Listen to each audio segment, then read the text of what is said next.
देख लो उन लोगों को, उन फकीरों को, उन भिखारियों को जो आज सड़क पर यूं ही भूखे प्यासे पड़े हैं, जो बस जरा सी भीख के सहारे अपनी जिंदगी काटे जा रहे हैं, दूसरों के सामने सिर झुका रहे हैं, अपनी नाक कटा रहे हैं। जब उन लोगों को ऐसे रास्ते पर पड़ा देखते हो तो सच में क्या लगता है? तरस आता है उन पर। नहीं आना चाहिए, क्योंकि यहाँ हर कोई अपनी हालत का, अपनी किस्मत का जिम्मेदार खुद है।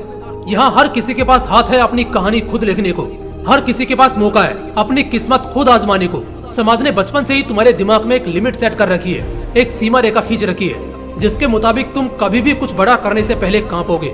हर किसी के पास बेशुमार ताकत है, इतनी ताकत है कि शायद वो अंदाजा भी ना लगा पाए। इतना बल है कि वो किसी को भी हरा जाए, किसी के साथ भी निखर जाए और कहीं भी चमक जाए। लेकिन दिक्कत ये है कि लोगों को अपनी क्षमताओं का पता ही नहीं है। उन्हें अंदाजा भी नहीं है कि जो कुछ वो कर सकते हैं वो शायद किसी का बाप भी नहीं कर सकता। अपना वजूद इतना गिरा चुके हो, हिम्मत को इतना खोखला बना चुके हो कि अब तुम्हारे पास कोई दूसरा रास्ता ही नहीं जिंदगी के साथ समझौता करने के अलावा। लेकिन क्या इस गुलामी की जिंदगी के लिए 9 महीने अपनी माँ के पेट में जंग लड़कर आए हो? क्या गुलाम बनने के लिए तुम्हारे माँ बाप ने तुम्हें पाला है, तुम्हें संभाला है? क्या नौकर बनने के लिए तुम्हें यहाँ रखा है?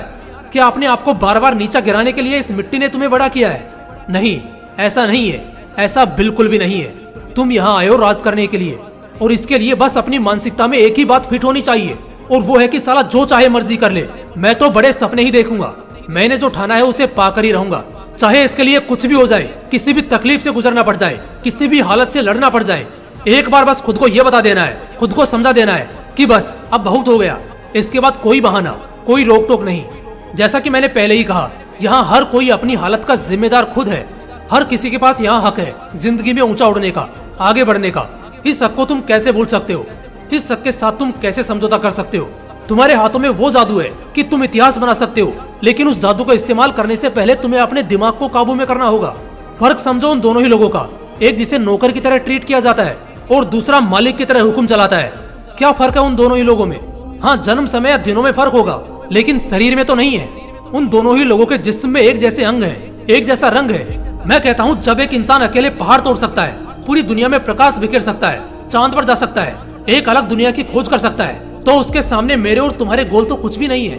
हम तो जो चाहे वो कर सकते हैं। एक बात बोलूंगा और एकदम साफ शब्दों में बोलूंगा, हर इंसान सक्सेस डिजर्व करता है, बहुत पैसा और एक अच्छी जिंदगी डिजर्व करता है, और ये उसकी किस्मत नहीं बल्कि उसकी चाहत और जिद्दी दिमाग तय करता है।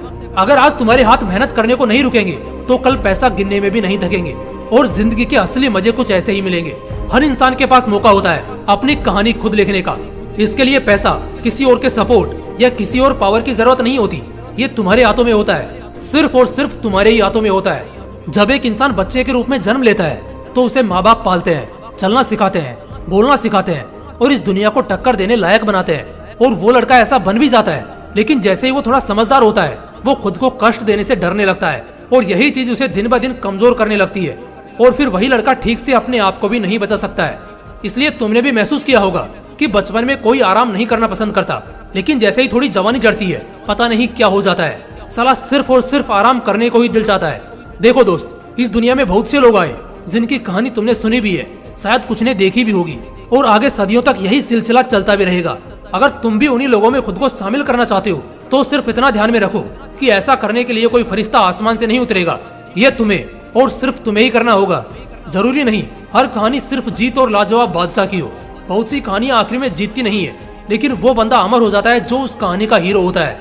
अपनी कहानी खुद लिखो और अपनी कहानी के हीरो बनो। पहली बात की गलत मत करो, और अगर गलती नहीं है तो फिर किसी के बाप से भी मत डरो। दूसरी बात, मेहनत पागलों की तरह करो। जो बंदा मेहनत करता है किस्मत भी उसी का साथ देती है। तीसरी बात, किसी की परवाह मत करो। जब तक किसी की परवाह में आंसू बहाते रहोगे, सोचते रहोगे, सिर्फ और सिर्फ दर्द में रहोगे, और घंटा किसी काम में मन नहीं लगेगा और कोई काम ढंग से नहीं होगा। लेकिन अगर इग्नोर करने लग जाते हो, लोगों के पीछे नहीं बल्कि अपने सपने के पीछे पागल बनते हो, तो वो लोग भी झक मारकर तुम्हारे पीछे आएंगे, और ऐसा करके तुम्हारी कहानी और पर्सनैलिटी दोनों ही दूसरे लोगों के लिए लाजवाब हो जाएंगी। तो इसलिए अपनी कहानी खुद लिखो, पूरे हक से, अपने दम पे। इंसान को अगर एक जिंदगी मिलती है और अगर वो अपनी उस एक जिंदगी में भी काबिल नहीं बन पाता है तो उसे दोबारा इस धरती पर जन्म लेने का कोई अधिकार नहीं है। जय हिंद, वंदे मातरम।